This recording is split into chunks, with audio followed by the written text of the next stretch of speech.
শেষে বাংলাদেশের দাদাগুলান কিন্তু আমাদেরকে হাইরাই দিল, মানে হাইরা গেল আর কি। আমি তো টেনশনে পড়ে গেছিলাম, কারণ আমার পা ব্যান্ডেজ করা আছে। আর আমি বলেছিলাম যদি বাংলাদেশ জিতে যায় আর ইন্ডিয়া যদি হেরে যায় তাহলে আমি 100 বার কান ধরে উঠবুস করব। যেহেতু আমার পায়ের অবস্থা এরকম, আমি টেনশানে পড়ে গেছিলাম 100 বার কীরকম কান ধরে উঠবুস করব। বাংলাদেশের যেসব ইউটিউবার বা ফেসবুকে 22 বছর বয়সে জয়সওয়াল তার ক্রিকেট দুনিয়ায় সে সওয়াল করে দেখিয়ে দিল টেস্ট ম্যাচে। তো এটি চিনে রাখো, তোমাদের কাজে লাগবে। তো খুব ভালো দুর্দান্ত খেলে। যারা ভিডিও করে এমনভাবে ডায়লগ দিচ্ছিল, বাংলাদেশ জেগে উঠে গেছে।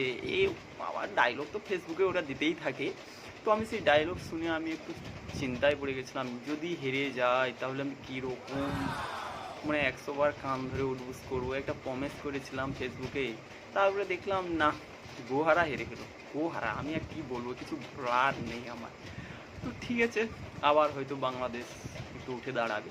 তবে বাংলাদেশ যদি 100 বার খেলা হয় তার মধ্যে যদি 5 বারও জিতে, ওই 5 বারের কথাটা কিন্তু ফেসবুকে এসে ডায়লগ মেরে মেরে বলবে। এটাই বাংলাদেশের ট্যালেন্ট আছে বস।